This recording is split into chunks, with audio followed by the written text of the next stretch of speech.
Aujourd'hui, nous sommes en compagnie de Emmanuel Rochelot, secrétaire général du Volcan. Bonjour. Bonjour. Vous allez bien ? Très bien, merci. Alors aujourd'hui, on va parler du Volcan Junior et de ses créations. Est-ce que vous pouvez nous expliquer de quoi il s'agit ? Alors pour cette rentrée 2020-2021, nous aurons à peu près 17 accueils pour les familles dans la saison Volcan Junior. C'est notre 9e saison déjà. Et nous allons effectivement avoir un regard particulier sur la création pour le jeune public. Nous allons accueillir à peu près 6 ou 7 nouvelles pièces pour les enfants à partir de la rentrée. C'est donc une programmation dédiée aux enfants dans toute forme artistique variée. Quels sont les moments forts de cette programmation ? Alors, c'est difficile d'identifier des moments forts parce qu'après on se dirait qu'il y aurait des moments creux et c'est pas le cas, donc ce sont que des moments forts, j'espère en tout cas. En tout cas, la programmation elle est pensée pour tous les âges de l'enfance. Donc à chaque âge, on aura des découvertes et des rendez-vous, de la petite enfance jusqu'à l'adolescence. J'espère que chacun pourra trouver un moment qui lui sera fort, en tout cas. Et on est toujours dans une programmation qui s'adresse vraiment à tous les âges, donc les bébés à partir de 9 mois jusqu'aux ados. Évidemment, beaucoup de propositions aussi pour les enfants qui sont à l'âge où on va à la maternelle ou à l'école primaire. Donc ces 7 pièces seront des créations. Est-ce que vous pouvez nous parler d'une des créations d'ailleurs ? Oui, on commencera par exemple la saison avec la création d'Emmanuelle Vaudine, qui est la directrice du phare, le centre chorégraphique du Havre. Emmanuelle Vaudine a déjà créé pour l'enfance et elle reviendra avec une 2e pièce qui s'adresse aux enfants à partir de 8 ans qui s'appelle La Forêt de glace. Elle leur proposera un voyage assez onirique dans les contrées de Norvège où ils sont allés en répétition, et ce sera un spectacle qui parle d'une jeune fille. C'est assez irréel, c'est comme un conte un peu glacé qui sera proposé. Est-ce qu'on peut revenir sur les pièces que vous parlez tout à l'heure pour les adolescents ? Oui. Pour les adolescents, alors nous aurons, depuis l'année dernière, nous avons une proposition qui est ouverte à l'adolescence avec vraiment des artistes qui ont à cœur d'écrire pour les ados.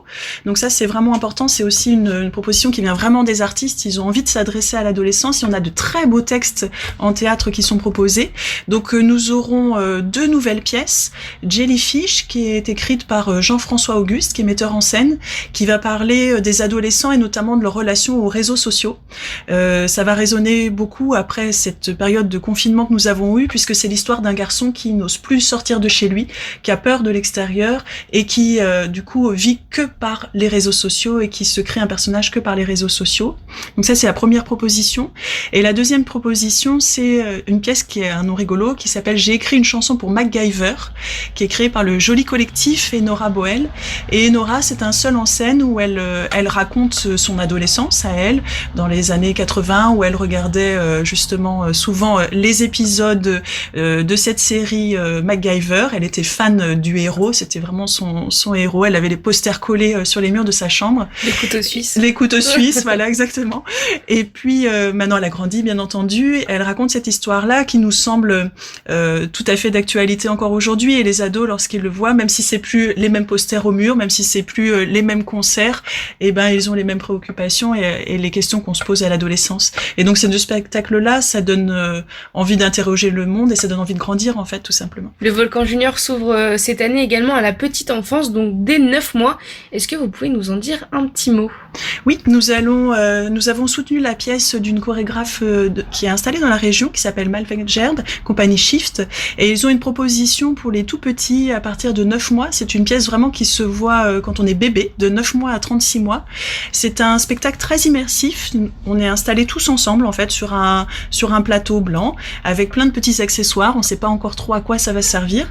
Les enfants et les bébés s'installent sur ce grand tapis et 2 danseuses arrivent et elles vont nous emmener petit à petit dans un spectacle très immersif où il y a autant à voir qu'à faire. C'est rigolo parce que les enfants s'en saisissent de manière très différente. Soit les tout petits juste regardent, observent et puis petit à petit ils se rendent compte qu'ils peuvent rentrer dans le jeu et qu'ils peuvent participer.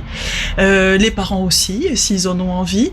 Et c'est aussi aussi les spectateurs qui font spectacle dans cette proposition. C'est ça qui est très intéressant.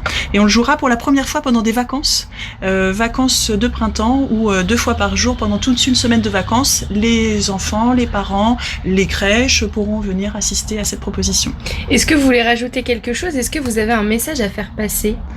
On a surtout très envie de retrouver le public. Là, quand on se parle là maintenant, on a vraiment hâte de retrouver le public et encore plus, j'allais dire, les familles qui ont été éloignées des écoles pendant longtemps déjà, avec les écoles fermées, qui vont petit à petit retrouver le chemin de l'école et puis qui sont éloignées aussi des lieux de culture, de spectacle. Les cinémas viennent juste de réouvrir, donc on a hâte qu'ils reviennent. On a envie de pouvoir réaccueillir les familles et de leur proposer les spectacles et que les artistes puissent, que la magie puisse s'opérer avec les artistes, que la rencontre se fasse à nouveau. Merci beaucoup Emmanuel Rochelot d'avoir répondu aux questions de Westrack Radio. Chers auditeurs, c'est fini pour aujourd'hui. Merci de votre fidélité et on se retrouve très vite sur l'antenne de Westrack Radio.